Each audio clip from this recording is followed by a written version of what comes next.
What does it take to create a vibrant, thriving life?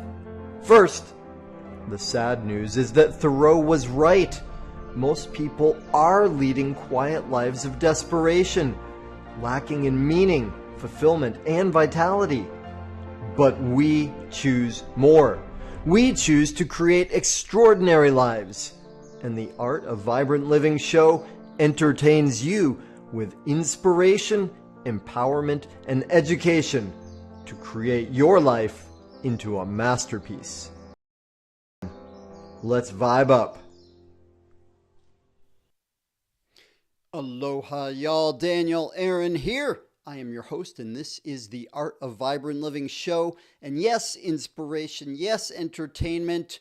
The rubber meets the road, though, with you being empowered to live your most vibrant, thriving life. Today is a field of gold. So much is going to come from our amazing guest today. Please, for your own sake, take action on what you get. Get inspired and do something with the information you get today. Tim Ash is an evolutionary psychology expert and best-selling author, entrepreneur, and he's here to reveal the ancient secrets driving our modern relationships and perhaps businesses. Get ready for a mind-expanding look at love, attraction, and what it really takes to choose consciously. I am so excited. I've been looking forward to this conversation. Tim, welcome. Thanks, Daniel. It's great to be with you. I'm delighted. So let's get down to basics, because not everybody's maybe knowing all these terms that we throw around in our fun little worlds. Evolutionary psychology. What's up with that? Well, that's let me step back to answer it. Back in college, I had a double major, computer engineering and cognitive science. So I've always been interested in the brain and how that works. And then went to grad school for AI, and then ran a digital marketing agency. And it was all about persuasion. Marketing is about getting people to make different choices. So what's that? Well, if the basis of it is persuasion, then the background of that is psychology. If you want to understand the most fundamental level of psychology, to me, that's evolutionary psychology. In other words, we have to retrace the arc of evolution to see where we picked up our various behaviors and ways of acting.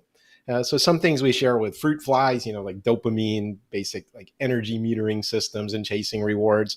Other things at the end of that long evolution are bizarrely and uniquely human. Our example, transferring culture to each other and things like that. So I wrote my previous book, Unleash Your Primal Brain, to retrace that arc of evolution. And I continue to mine it for business, for interpersonal relationships, for personal development. It's basically, evolutionary psychology is the operating system for all human beings. It's what all 8 billion of us on the planet have in common.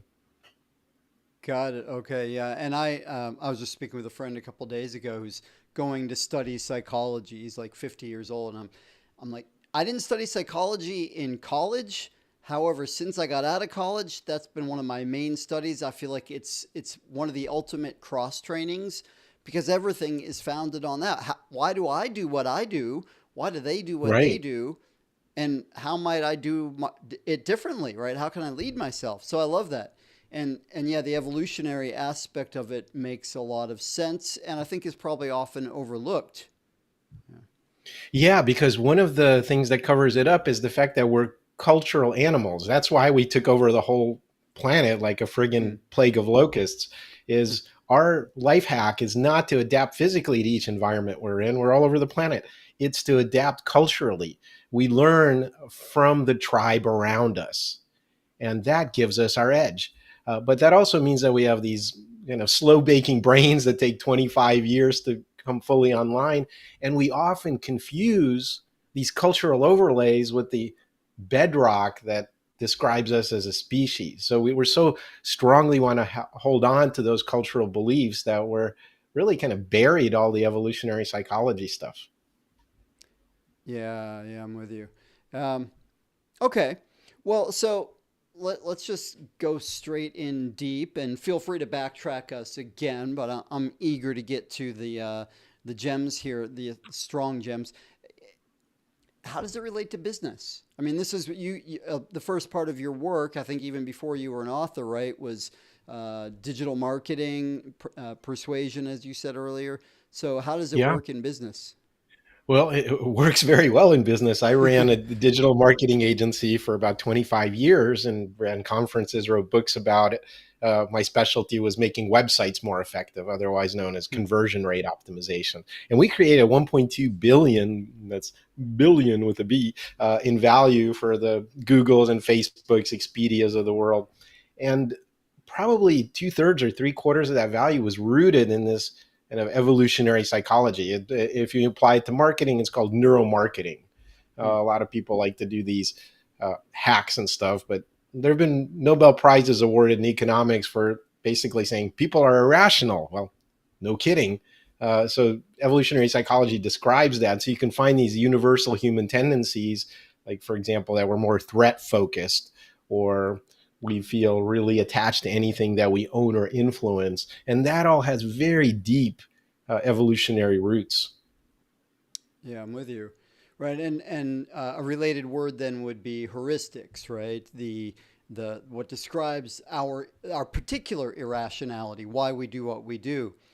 And Yeah. so question then for people like me, and I suspect a lot of our audience, an educated audience, how much does knowing that we have loss aversion prevent us from falling prey to our heuristics? Well, here's the bad news. 2,000 years ago, ancient Greeks basically came up with this idea that the logical part of our brain is the one in charge, and it's not. It's like that kid in the backseat of the car with a plastic steering wheel pretending they're driving. So the real decision maker is always emotional or instinctual. In fact, we literally cannot make a decision without the involvement of that emotional system. So we run towards things we love, we run away from things that might hurt us, and the strength of that reaction, whether positive or negative, prioritizes the infinite choices we have and makes us say, "Hey, I need to act on something right now." So all decision making is irrational. Anyone that tells you that they're a logical thinker is basically making up after the fact bullshit justifications for what their irrational mind decided to do. Hmm. Okay, well, let me play angel's advocate for a moment then with that, right? Because even if you look at what's it called, basic psychological study with Myers Briggs, right, and they got these polarities that they work with, and one of them essentially, well, the way they put it is intuitive versus sensate. But it's also, and then they have decisions being thinking or feeling. So is there not a spectrum with people being more rational than others? Well, not in the way that you mean it. Again, the basis of all decision making, they've literally, like lesion, cut off parts of people's brains and disconnected them from the emotional part. They have the information, they just can't decide. I mean, it's literally that stark.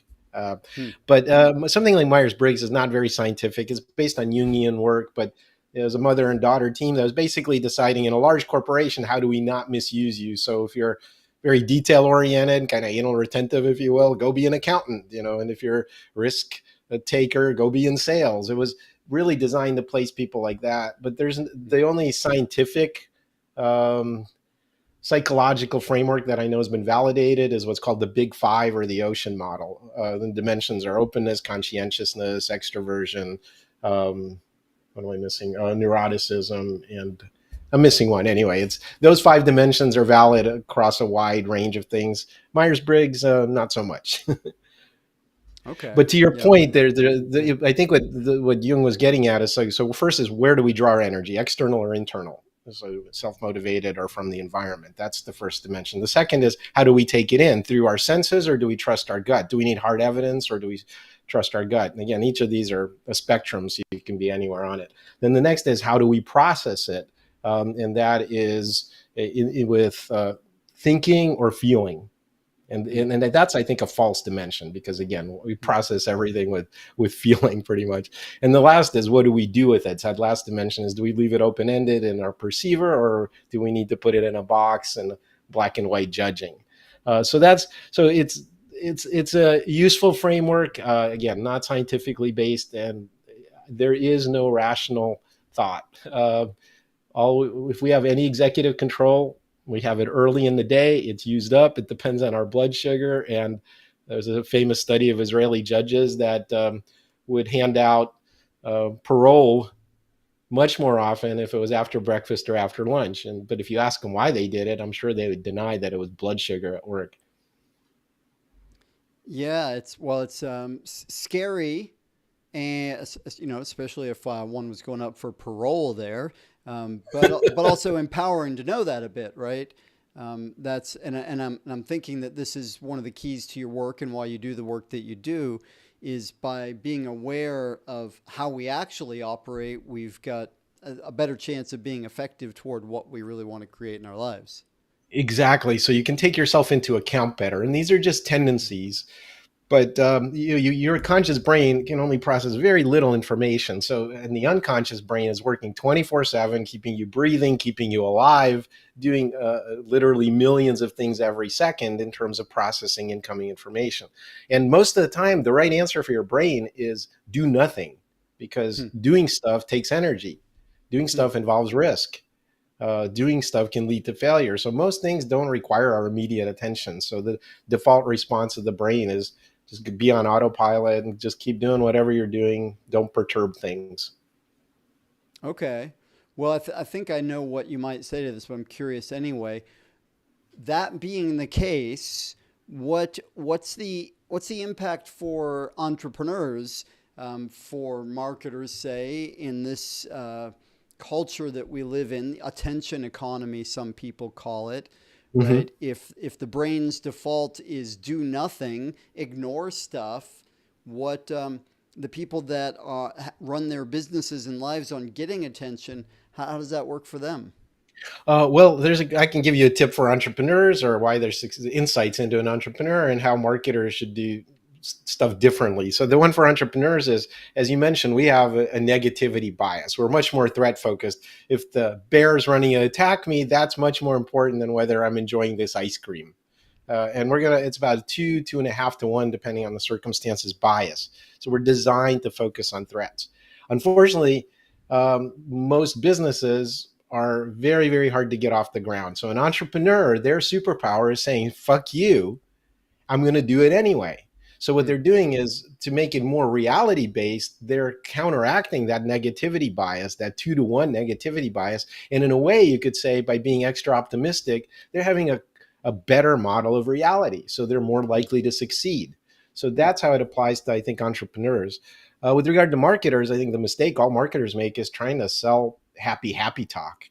It's like, you'll have white teeth and a great smile if you use this tooth whitening cream. Well, no, you should say, oh, you have resting bastard face. Those, you hide those yellow gray teeth of yours. You will never go on a date. No one will marry you. You will die alone, and your cat's going to eat your carcass before the stench brings the 911 people to clear out your house. That's how you sell tooth whitening. Okay. No That's how pain, you, no gain. You've heard that expression in the gym. It applies to marketing. The more painful something is, the more I'm willing to pay to make that problem go away. So unless you perturb me, unless you make that lazy brain of mine take action, and nothing's going to happen. And it's a lot easier to motivate people with pain than it is with pleasure.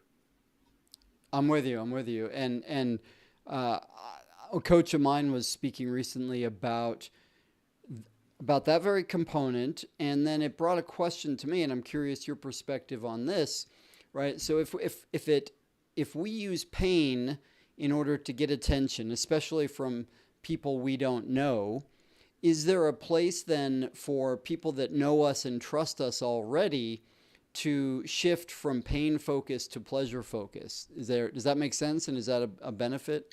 Well, I was talking about it in a sales or a marketing context Right. specifically, where you're Right. dealing with strangers. With people we know, there are essentially two fields we operate. One is a relationship, and one is transactional.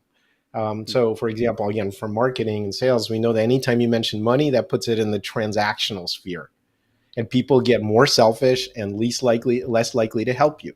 For example, Daniel, if I asked you, let's say you charge 1,000 an hour for your consulting, and I came to you and said, I really need some help from you.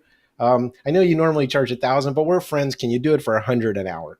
Okay, so that's one scenario. The other would be I come to you and I say, Daniel, I really need your help. I know you're a brilliant guy. Can you help me out? And can we just talk about this over lunch? Hmm. Now, the rational person, Mr. Spock, would say, get the 100 an hour because that's better than the 0 an hour you're about to give me. But because we're in the relational sphere, you're much more likely to want to help me for free rather than a discounted rate. Right, makes sense. Well, and I imagine that ties back into what you were speaking about earlier about the cultural overlay and the human superpower, right? It has so much to do with relationships.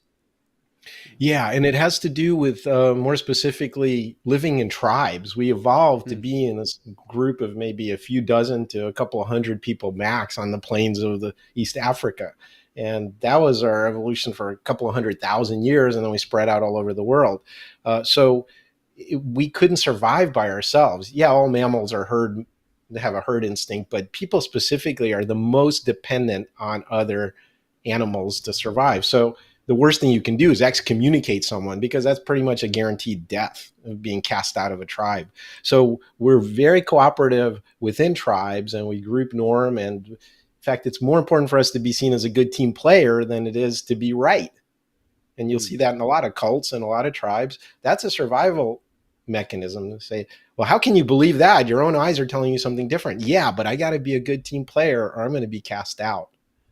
And that's the basis for a lot of the polarization and things we see in our politics, for example.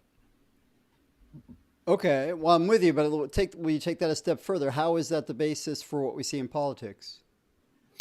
Well, if you have a tribe, again, imagine 200,000 years ago, there are 1,000 times fewer people on the planet. So you never ran into other tribes. If you did, they were most likely to kill you, enslave you, rape you, or outbreed you. I mean, pretty bad outcomes all around. I mean, there needed to be some genetic outbreeding. So we'd have these little mini orgies when tribes met. But generally, you want to, you're very cautious of other tribes. So there's this built-in edge.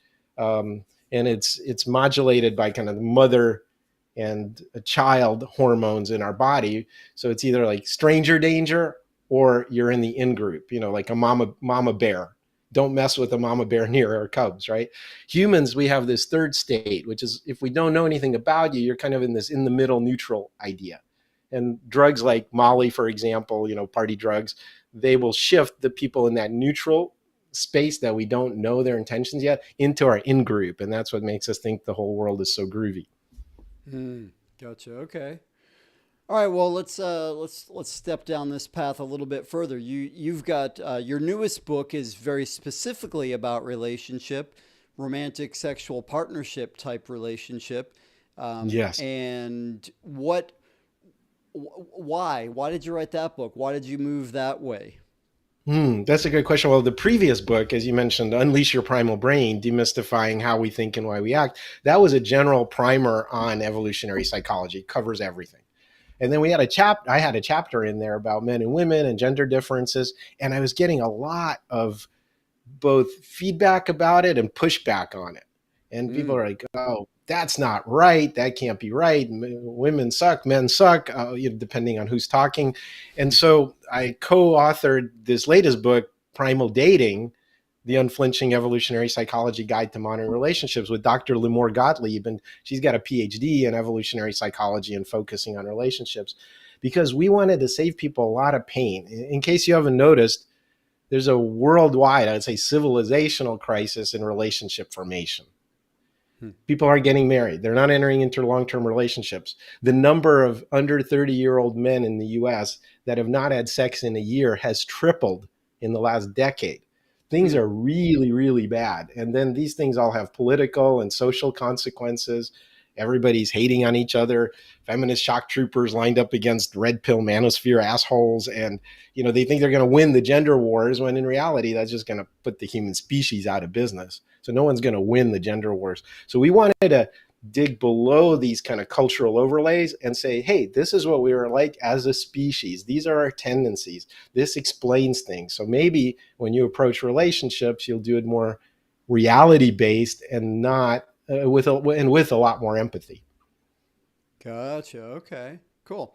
Well, and the fact that you're getting a lot of response to that chapter in the Unleash Your Primal Brain book, right? That's a good sign, right? That's a sign Yeah. that people are interested, and when we as influencers, thought leaders, whatever, when we're saying stuff that sparks something, well, that means people want to know, are eager to hear more about it.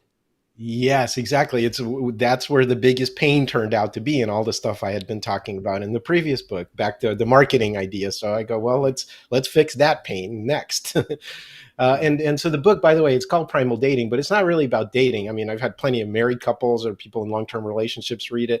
I guess you could say it's more like men are from Mars, women are from Venus, if you're familiar with that, only based on real science, not like John Gray stuff. So it's a way to explain the asymmetries between men and women. We're very different. We have complementary needs. And we're not just different as men and women, it's also very different by life stage. There are more asymmetries by life stage as well. Interesting. Yeah. So I've been reading this book, and I'm a single guy at the moment in my life, so I'm taking it on personally. I've been reading both books, so I want to dig into some of those differences based on science. And one thing that popped up for me as you were speaking just then, though, is if I remember right, I read that you spoke something about our crash course toward depopulation, right? Am I remembering that correctly? Yes, at the end of the book, we have some personal musings. And one of them, even though it's not super apparent, is that we're about to, we rode the escalator up and there's this exponential growth to 8 billion. And in our lifetime, it's going to start reversing. It pretty much has in the developed world. Fertility rates are through the floor. And there's still some that are above replacement rate in Africa and parts of Africa, actually. Most of Africa isn't either. And so we're going to see just as quick of a slide downwards as we saw a slide or a climb upwards for our species. Nothing is sustainable forever, and it reverses. It's just math. If you have half the fertility rate of replacement, that means every generation in the future is going to half in size. It doesn't take too many of those to go downhill really fast. So, and we don't have, by the way, an economic model for that. Fascism doesn't work, communism doesn't work, capitalism doesn't work when you have an inverted pyramid. When you have a lot of young people at the bottom, a few old people at the top, that's one thing. Then it turns into a vertical chimney. And now we're in an inverted pyramid where you have a bunch of gray hairs like us, or no hairs in my case, and then very few kids. And we do not have a social or business model for that at all. We don't know what this society is going to look like. It's going to be a bumpy ride. Do you have any predictions for what that looks like? I'm not a futurist. I mean, our more limited scope is to try to explain again our behavior, to see this much more empathetically, but also to pull back those cultural overlays and look at the ground truth, if you will, of our evolution. In other words, this book is written to be something that is a like a good friend would tell you. So direct with a sense of humor, make the medicine go down easily, but you really need to hear this stuff. That's the bottom line. And get rid of all your little cherished cultural illusions about soulmates or Prince Charming coming to save you or the patriarchy destroying things or whatever. Yeah, well, you beautifully nailed that speaking like an honest and wise friend tone in it. It's easy to read, including amidst I know, some really deep, real science to it. So there's so much to ask about and look at in this realm because it is such a charged realm for so many, even for people that are coupled and have been coupled for a long time. Because I'm with you, it's not just about dating. And some would say, even if you are coupled, you still need to be marketing all the time. It's still a constant dance. Um, Mm-hmm. so, what are some of the biggest misconceptions that we tend to have about the difference between men and women? Wow. Well, that's the whole book. But let me pick out a few favorites. So the first is that we're the same. Now, at the level of human dignity, this is my personal belief. We are. Hmm. Everyone has human value and equal worth. But to say we're the same is really silly because if you look at some other species, they're functionally the same. They're the same size. They act the same. That's not true in the human species. There are huge asymmetries. Men are 25% larger than women on average. Men have 15 to 20 times as much testosterone for aggression and risk taking than women. So clearly, our roles are complementary but different. And we need each other, but to be complementary. So anyone that talks about we're the same or equal partnerships, that's all that cultural overlay stuff. We're clearly not the same. So recognizing the differences is the first starting point. Yep. Well, Another one that, sorry, go ahead. hold on. Wait. Before you go on, I want to jump in for a second because one of the personal components that I bring to this part of the conversation is I grew up with a feminist leader, right? My mother coming out of the 70s and the ERA movement, and Mm-hmm. that was, she was a leader in this women deserve the same as men, right? And there are all Yes. kinds of things that were messed up about that era of ERA. And there, of course, there were some things that were really beneficial. So of course, it's plenty obvious that we're not the same, and I appreciate the pointers you gave around that. Um, is there a danger in our world still, though, that the truth of that differences relates to unfair treatment?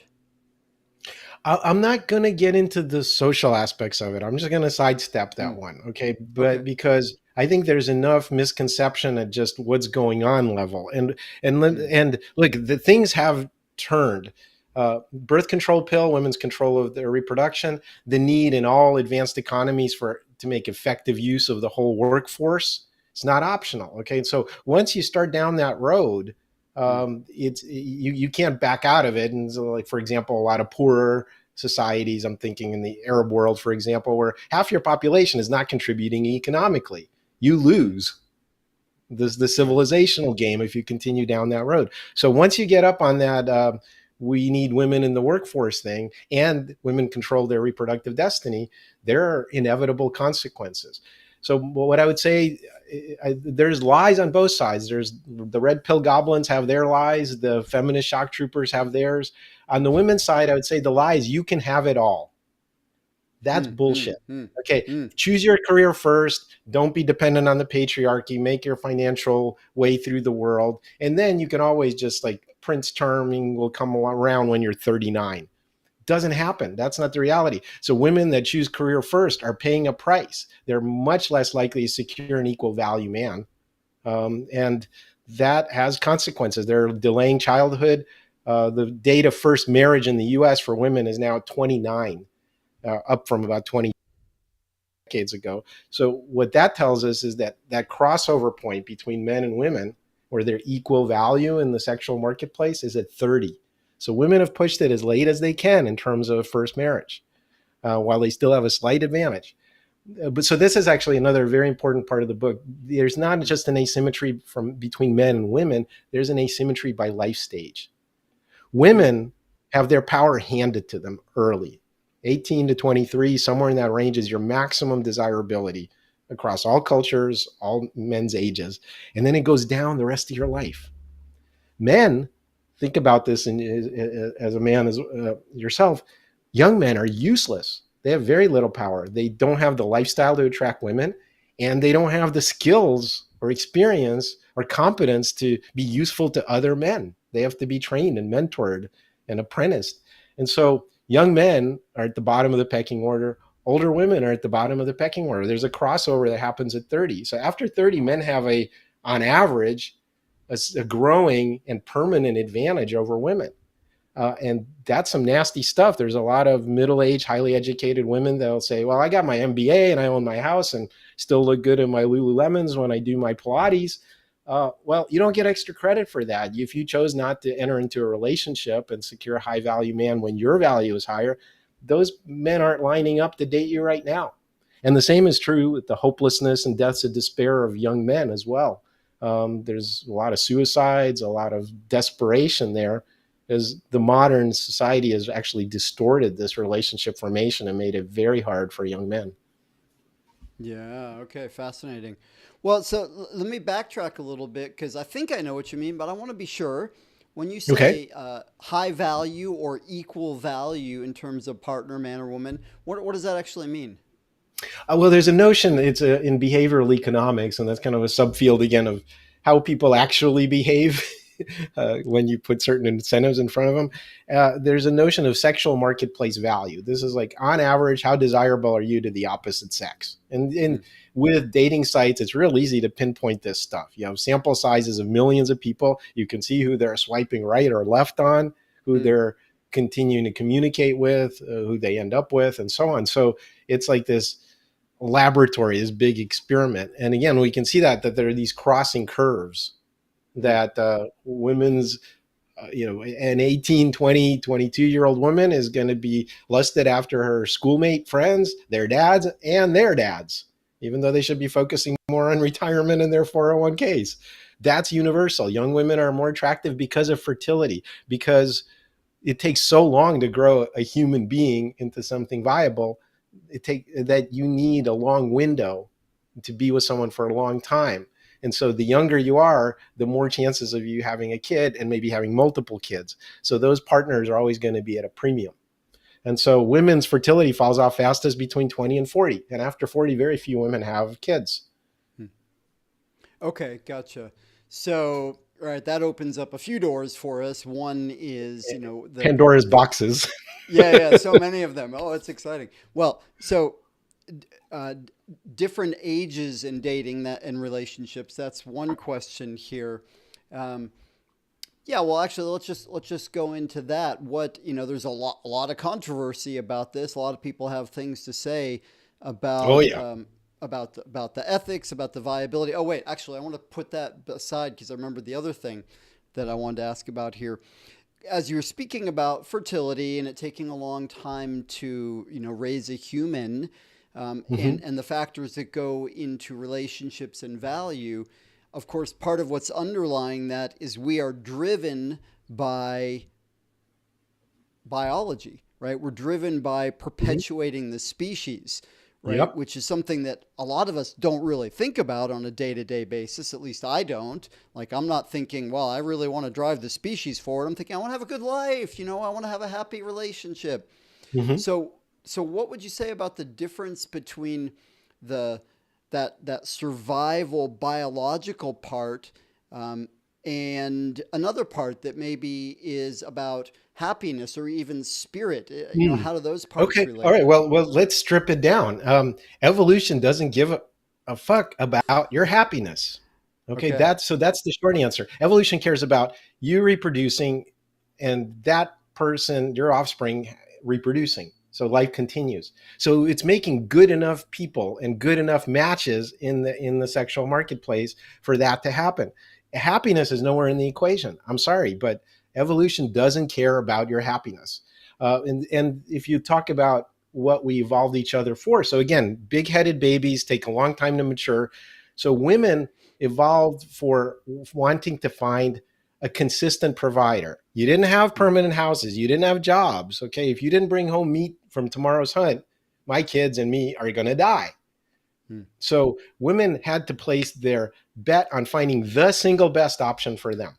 And that the technical term for that is hypergamy. They want someone that's the best, and they're doing better than the woman is already.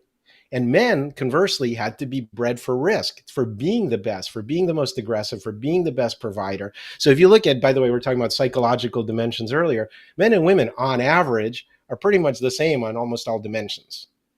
What's different is the spread of that bell curve. So women are much more tightly clustered together. They're risk averse. Whereas Hmm. men, it's kind of a roll of the dice. You might get snake eyes, you might get 12, you don't know what you're going to get. So men have a lot more um, idiots and a lot more geniuses. Men have a lot more risk takers and a lot more cowards. On every dimension, psychologically, men are just broader spread. So evolution is Hmm. rolling the dice because we need high risk men to pay off. Women almost always get to reproduce, but if you look at mitochondrial DNA, which is passed down through the mom, and stuff on the X chromosome, what you're going to find is there's twice as much genetic diversity in women. In other words, there are twice as many women in the gene pool than men that got to reproduce. So Hmm. men have to try harder, and women are selecting us for trying harder. And so, and that's distorted in modern society because women all of a sudden are doing really, really well. 60% of bachelor's degrees in the US are awarded to women. Hmm. They're out earning men in major metros until they decide to have a kid. I mean, I have a daughter and a son. She's studying computer engineering right now. I want them both to be successful. But there are also consequences, which is in the past, men that would have looked like a good match for a woman are now invisible. So the Hmm. current state of play, because of the distortions of modern society, is that young men are invisible, most men are invisible, middle-aged educated women are pissed off, and the chads, the top 5% guys, are going to town, and they have all the optionality they want, and they're never going to settle for any one woman, or offer her monogamy. Again, we're not monogamous as a species, but that's a whole separate conversation. But all what that says is that there's a huge mismatch, and the distortions are being made extra painful by what's going on with society, online dating, and all on the cultural levels. Yeah. Okay. Woo. Pandora. Pandora. Okay. So, so I'm with you. Evolution does not care about happiness, right? And that still leaves for me the question, and maybe I'm in denial or optimistic here. You can feel my own bias in this question. Is there something more going on for us than the biological evolutionary part? Well, you can, again, those that enters into the realm of beliefs. I'm just trying to break down the biological level. If you're talking about falling in love or soulmates and ideas like that, monogamy, lifelong marriage, those are cultural overlays. That's not Hmm. us as a Hmm. species. We place all kinds of side bets, both men and women. We have long-term and short-term mating behaviors, and we're always looking for that little sneaky side thing we can do under different circumstances for different reasons. So I would say the falling in love part, that's purely chemical. We have three bonding systems in the body. One is to get us to fall in lust, one is to make us want to be exclusive, and one to make us long-term pair bond for the purpose of raising kids. Now, those are three completely different chemical pathways. They don't happen in that sequence necessarily, and it could be a big mismatch between the phase we're in, or the ones that are firing for us, and the ones that are firing for our partner or potential partner. So that part, the falling in love and staying in love part, lasts 9 to 24 months. Sorry. And then unless the long-term pair bonding kicks in, yeah, chances of you staying together are pretty low. Um, and so it's we say falling in love for a reason. It's this involuntary thing. A person standing in front of you triggers a certain chemical cascade inside of you. And it's a delicious one. 90% of songs are love songs, or about breakups, about relationships. Best literature is about that stuff too. So it's a very deep need, but let's not confuse it for something permanent or durable or inevitable. I'm looking for the one, my ride or die, my last first date, my soulmate, my beshert, whatever words you want to put on it. That's all cultural overlay stuff. Yep. Okay, I'm with you. I'm with you. So, well, we might as well go straight to. I don't think it's an elephant at this point, but you brought up the word monogamy, and that is a juicy topic in the world. Again, a lot of opinions, a lot of division about that. I remember when I was, what was I, 25 years old, I moved to Omega Institute. I discovered the world of personal and spiritual study and growth. And I heard about something called non monogamy. I'd never heard about that before.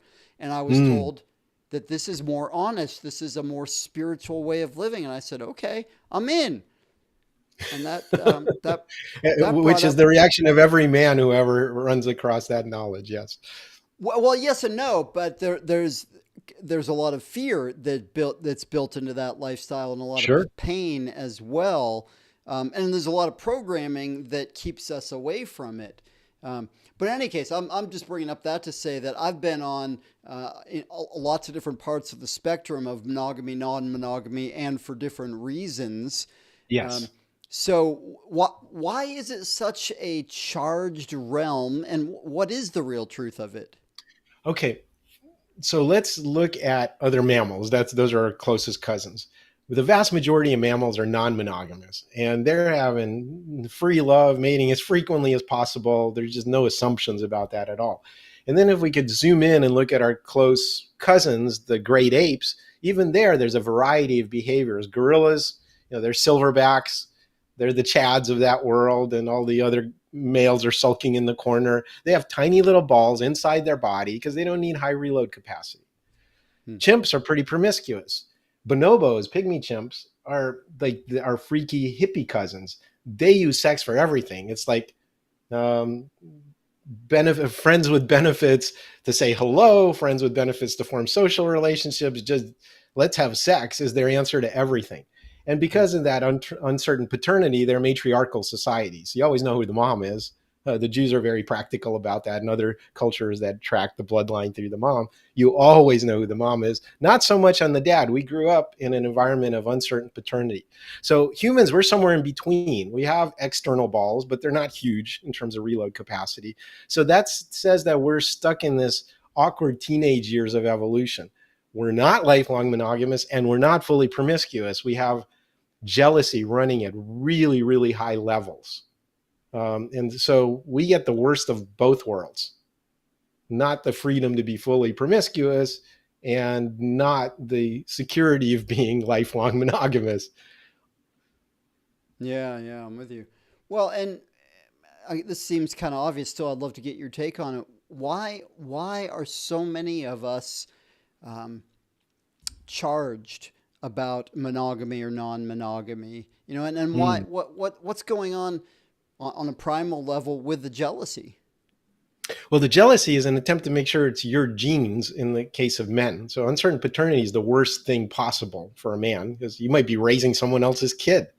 Actually, that only seems to happen in about 1% of cases. So Hmm. jealousy is kind of our burglar alarm to alert us to the possibility that we're wasting our genetic legacy, which is the biggest reason to be alive, is just for your genes to reproduce. For Hmm. women, jealousy is a little different. Women get triggered when the resourcing coming from their man starts decreasing. So, like the worst thing you can say to a guy is like, well, I slept with him, but it didn't mean anything. Well, the guy doesn't care because you could have you got pregnant by him. That's his worst case scenario. For a woman, the worst thing you can tell her is, oh, we're just friends, and I just had that work lunch with her. We're just friends. Actually, the woman is deathly afraid of you spending time, emotional energy, attention, resources on someone else because that takes away from the ability to provision her exclusively and her children. So we're jealous for asymmetric reasons. And is it possible or worthwhile to overcome jealousy? And I ask that from the perspective of years ago in my own spiritual evolutionary path, working with a teacher, saying, you know what, face your jealousy, face it, and it actually brought me to the point of watching a different man have sex with my partner as a way to confront my jealousy. That was not one of my favorite times in my life. However, it was it was liberating on the level. And I'm not going to say that I don't ever have jealousy now. I still do, though I'm less ruled by it and limited by it. So is it possible to move beyond jealousy, and is it advantageous to try? Hmm. I think it's more of you can have mindsets about it and willpower or discipline about it, and you can have moral codes where you think it's right or wrong, but it's very hard. I think it's basically at a genetic level. Some people don't have the jealousy gene as strongly, Hmm. Hmm. others Hmm. do, and both of them in the gene pool at that level have survival value. You need a mix of both of them. You don't want to kill your wife every time you suspect she has sex with the neighbor. At the same time, you don't want to just like let her sleep with everybody and not care about it. Those are extremes, but both happen in society. So I'd say there are various adaptations to this. There is an advantage to men having access to women equally. What I mean by that is the harem situation. Maybe tech bros, cult leaders have access to multiple women. Sometimes they do serial dating. But once you start doing that, and there's a significant portion of disenfranchised men, that causes social problems. Hmm. So I think in modern society, the idea of long term relationships, even with a kind of a divorce out, makes social sense and keeps the lid on male aggression, essentially, if everyone Hmm. has a chance maybe of reproducing. But there's nothing inherent about it. The French, like Francois Mitterrand, when he died, his wife was at his funeral, so was his mistress. They're like, it's no big deal, of course. And it's not just for men. I think there are matrilinear societies where women have multiple partners. Much more of that happened in our past, actually, when we were hunter gatherers before we became, farmers and more settled. So I don't know that there's a right answer.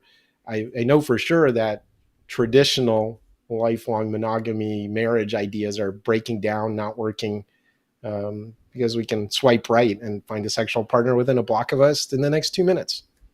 Right. Well, okay, so that's a perfect segue then. How does evolutionary psychology and biology fit into this realm of internet dating now? Well, there's a lot of distortions in internet dating. The first is, I mean, like, imagine we imagine it's an equal sexual marketplace, equal number of men and women. Not true in online dating. There are twice as many men as women on online dating sites. So Hmm. massive distortion right out of the gate. The second distortion has to do with what I already talked about, which is women's hypergamy. They're better educated, but they're still looking for a guy that's doing better than them. No matter how well resourced a woman is, Hmm. she's still looking for a guy that's going to provide a better lifestyle, which puts most men out of contention, makes them invisible. And the third is approach behavior. Let me take a quick step back. There are three choices in any long-term relationship. The first choice is the man's. Who do I want to approach? Hmm. The second choice is the woman's. Do I want to sleep with him? Hmm. And the third choice is back to the man. The power turns again. Do I want to continue to provision and invest in this relationship? That's the man's choice.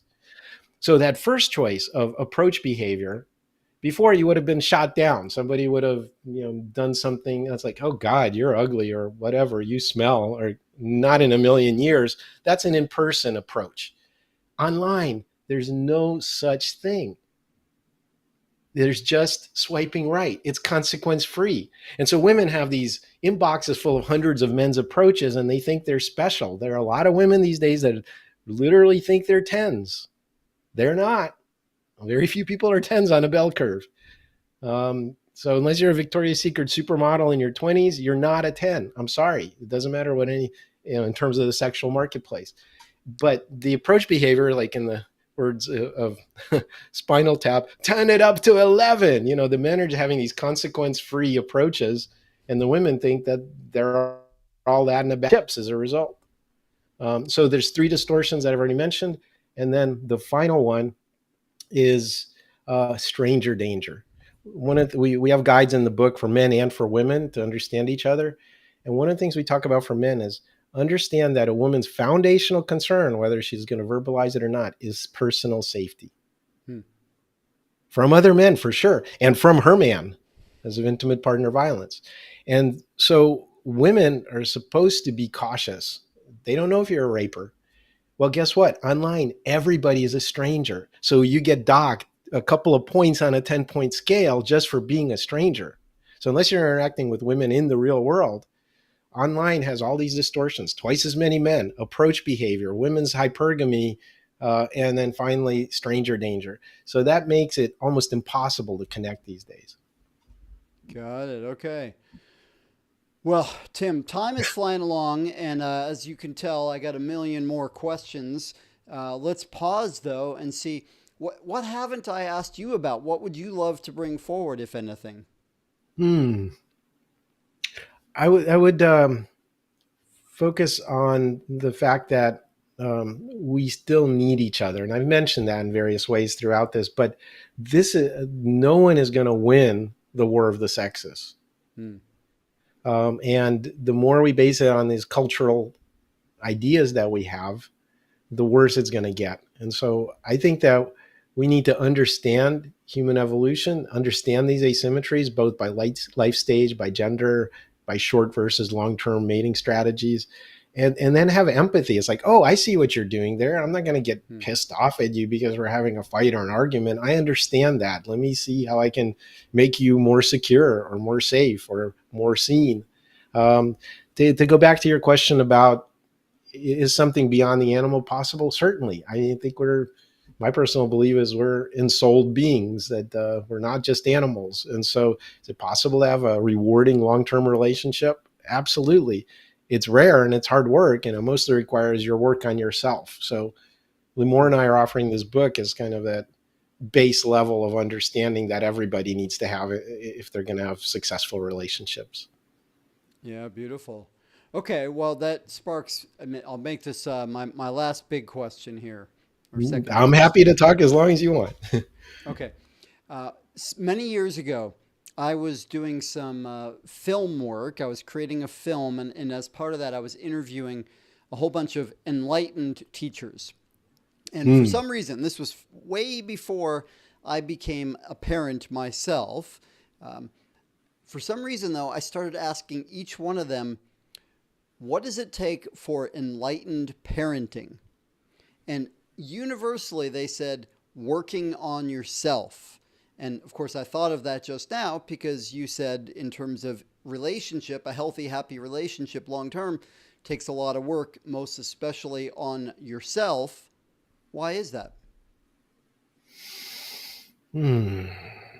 Um, from an evolutionary standpoint, relationships are, like I said, just a rough mating sorting algorithm, just like your eighth grade lunchroom was. The cool kids sit with the cool kids, and the nerds sit with the nerds. Long enough to have kids and raise them so they could have kids. That's life. That there's nowhere in there that says you're going to be happy or satisfied. So if you want more than that, if you want to go from survival to thrival, then you need to up level your own game, get rid of your past trauma, Hmm. understand your own psychology, get whatever needs your parents didn't meet for you met, and reparent yourself. And then you'll have healthy relationships, or healthier ones. And again, you'll attract an equal. So if you're Right. getting better, then your optionality with quality people improves. That's why that's the only part that's completely under your control, the kind of human being you're becoming.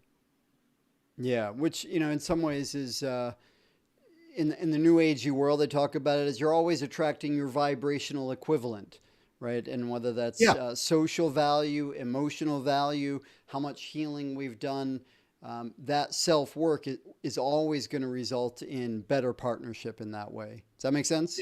Yeah, no, that's absolutely. I mean, every realm has its own description for that, but water seeks its own level. So Yeah. raise your own level. Okay. So, Tim, obvious questions. How do people get the books? Because by now they're eager to get them. Well, hopefully, the first book, Unleash Your Primal Brain, that one's at primalbrain.com. And I also, Hmm. besides ebook and paperback, I recorded an audio version of that, since I'm a public speaker. If I hadn't done that, that would have been a problem.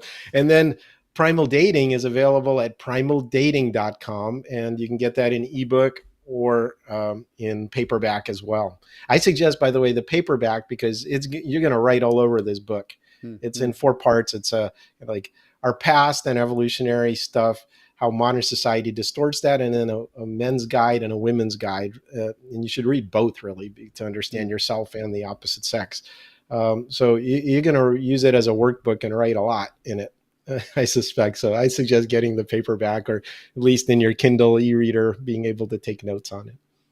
Yeah, well, and having dived into both of these books now, one thing that I really love about it is you don't skimp on the science. I know it's real, and you're not holding back. Yet you speak it in a way, or you write it in a way that's easy to understand. It's conversational, and it's fun. It's fun reading. Thank you. Yeah, our model for that was Carl Sagan's Cosmos. I don't know if you remember his book and NPR series of the same name. But if he can make astrophysics fun for people, we can certainly make the human brain and behavior fun. But it's that goal of that middle ground between popular science and, like you Hmm. say, giving you what you need to hear as a good friend, unfiltered and with a bit of humor. Well, and I love that you're doing this because it's a realm where currently there's so much pain, right? There's so much Mm-hmm. division, and with some knowledge and some growth and some practice, not only can we solve a lot of that pain, in doing so, we make our world a more beautiful place. So I love that you're doing that work. And that's my well, the more than my humble giveaway that really understanding this base level and peeling back your own cultural layers and assumptions will make you better at this. But these are just tendencies. Don't let that monkey brain in the control room call all the shots. These are just Hmm. tendencies. And by taking yourself into account better, coming back to something you said earlier, you're going to be better off. So that's our humble hope. Yeah, absolutely. Thank you. Okay, and then beyond the books, if somebody wants to get in touch with you, follow what you're doing, work with Um, you in terms of their business, what's the best way?